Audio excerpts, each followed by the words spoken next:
WGAL News 8 Today starts now. Good morning, everyone. On this Friday, it's January 2nd today. I'm Matt Barcaro. I'm Caitlin Smith, and we have meteorologist Marilyn Pan here. How's our forecast shaping up? Yeah, it's actually pretty quiet today. It is much colder this morning. Yeah. This time yesterday, we were in the 30s, so certainly will feel different if you have to be up early and out. And we have a little bit of a breeze out there that'll pick up later today, but overall, it's going to be quiet. We had some flurries, some light scattered snow showers last night.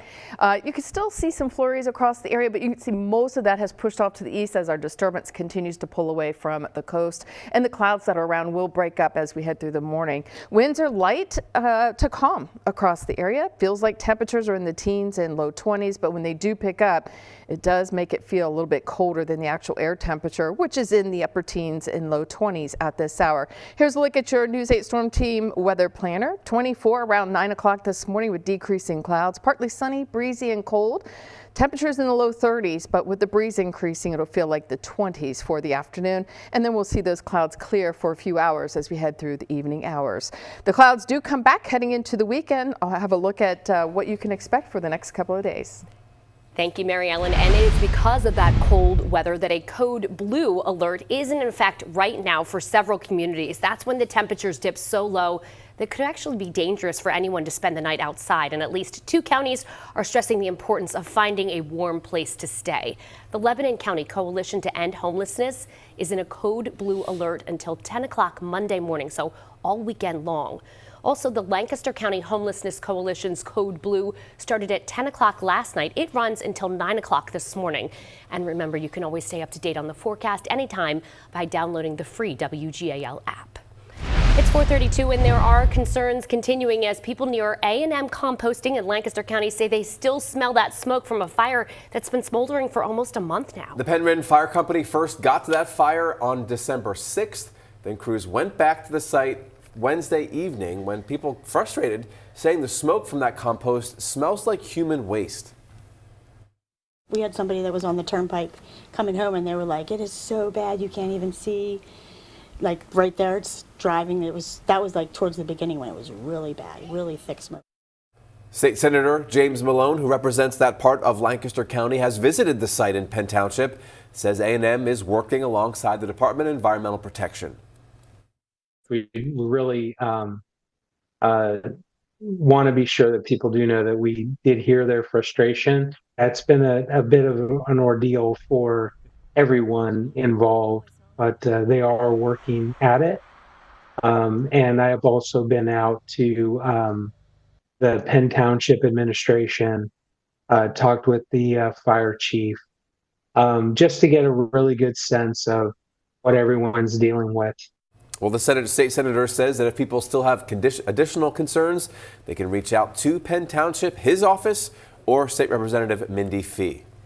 A boy was hit and killed in Lancaster County while riding on a scooter. State police say a van driving on Churchtown Road in Salisbury Township around 6 o'clock Wednesday evening passed that child on the scooter and hit him. He was taken to Reading Hospital, where state police say he died. His name has not been released. And new this morning in Dauphin County, Lower Swatara Township police say a man is charged after he punched a family member and pushed a child. Police say Ryan Young of Middletown punched and grabbed the neck of a relative during an argument, and they say he also pushed his 1-year-old nephew. Police say this happened at a home on New Year's Eve and say Young is now charged with assault and endangering the welfare of a child. New this morning out of Franklin County, Chambersburg police are asking for your help trying to solve an attempted robbery. Police say the person that you see there on your screen went into a store on South Main Street, showed an employee a gun, threatened to kill them, then demanded tobacco products. Officers say this happened just before 4:30 yesterday afternoon, adding the person left the store after not getting anything. Police in Cumberland County arrested 3 people they say stole more than $1,000 worth of toys and other things from a Walmart. Lower Allen Township Police, they were called to the Walmart on Hartsdale Drive on December 23rd. Loss Prevention reported that several people came to the store filling a shopping cart with toys, then left without paying for it. Loss Prevention called police again, saying the same people came back and stole more things. Police arrested these 3 people, Daryl Markle, Nicole Howard, and Thomas Markle, on Christmas Eve. In Lebanon County, a van carrying fireworks caught fire. Dispatchers say this happened just before 12:30 yesterday morning on Shanamantown Road. That's in North Anvil Township. You can see what's left there of that truck. They say that van caught fire. and the fireworks inside started going off. They say no one was hurt. A person had to jump from the second floor of an apartment during a fire in Spring Garden Township, York County, yesterday morning. This happened around 12:30 yesterday at North Ogontz Street and Wayne Avenue. This was breaking news yesterday on News 8 Today.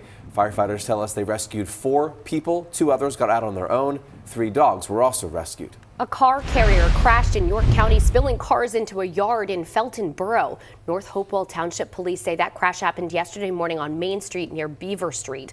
That truck was hauling more than a half dozen cars. No one was hurt, but the cleanup did take more than 4 hours. Police are still investigating what caused that crash. And new this morning, dozens of Federal Emergency Management Agency, or FEMA, employees are starting the new year without jobs. 50 employees were notified on New Year's Eve by email that their positions would not be renewed.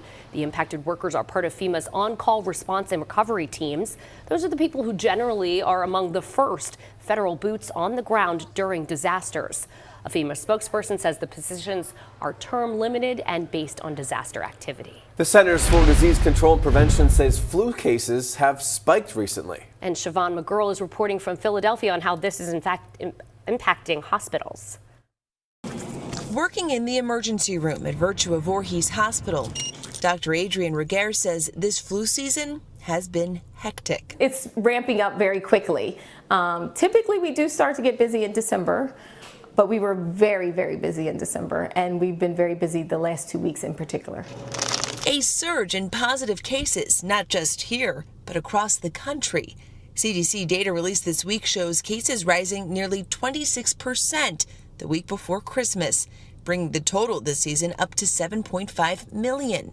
New Jersey is among the states seeing the most cases with very high levels. It felt like I got hit by a truck with the flu. It was terrible. Carol Fucci tested positive for the flu back on December 20th. As someone who also struggles with asthma, she says it's been a difficult 2 weeks, ending up in the ER on New Year's Day because she is still feeling symptoms. Oh, it was a terrible flu. Really, really wicked flu. Even so, Carol says she is grateful that she did get her flu shot. Doctors say it's not too late to get it. You can still get the vaccine. It may take a little time to ramp up in your system, but it's worth the protection. Not saying that it will keep you from getting the flu, but it will make it less severe. A very contagious virus. Virtua employees are masking up for all patient encounters. And it's not just the flu, they're also seeing COVID and RSV. We are seeing COVID and RSV, but not nearly as the numbers as flu and not nearly as severe. Can you be infected with multiple viruses? Absolutely. We have had some cases who have both had flu and RSV or flu and COVID. Underscoring the importance of protecting yourself and others as this respiratory illness season continues. If you are sick, stay home.